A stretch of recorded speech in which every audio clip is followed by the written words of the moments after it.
Praise the lord. February 24వ తేదీ 2024. ఈ రోజు దేవుని వాగ్దానం. మమ్మును శోధనలోకి తేక దుష్టుని నుండి మమ్మును తప్పించుము. మత్తయి సువార్త 6వ అధ్యాయం 13వ వచనం. శోధన దేవుని నుండి రాదు. మానవుని యొక్క అవిధేయతను బట్టి, అపవాది యొక్క తంత్రములను బట్టి శోధన వస్తుంది. అపవాది శోధిస్తాడు, దేవుడు పరిశోధిస్తాడు. శోధన దుష్టుని నుండి వస్తుంది. శోధన నుండి తప్పించుము అని దేవునిని అడిగితే ఆయన తప్పించుకున్న మార్గమును దయచేస్తాడు. శోధన దేవుని నుండి రాదు. మానవుని యొక్క అవిధేయతను బట్టి, అపవాది యొక్క తంత్రములను బట్టి శోధన వస్తుంది. అపవాది శోధిస్తాడు, దేవుడు పరిశోధిస్తాడు. శోధన దుష్టుని నుండి వస్తుంది. శోధన నుండి తప్పించుము అని దేవునిని అడిగితే ఆయన తప్పించుకున్న మార్గమును దయచేస్తాడు.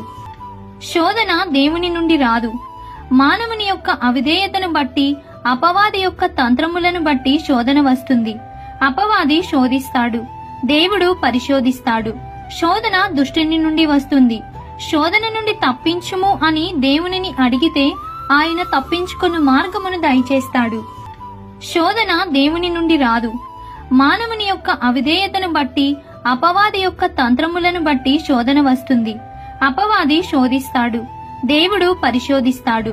శోధన దుష్టుని నుండి వస్తుంది. శోధన నుండి తప్పించుము అని దేవునిని అడిగితే ఆయన తప్పించుకున్న మార్గమును దయచేస్తాడు. కాబట్టి ఈ దిన వాగ్దానం మీ అందరి జీవితంలో నెరవేరాలని కోరుకుంటూ దేవుని సువార్త పరిచర్యలో మీ సహోదరి. ఆమేన్. God bless you.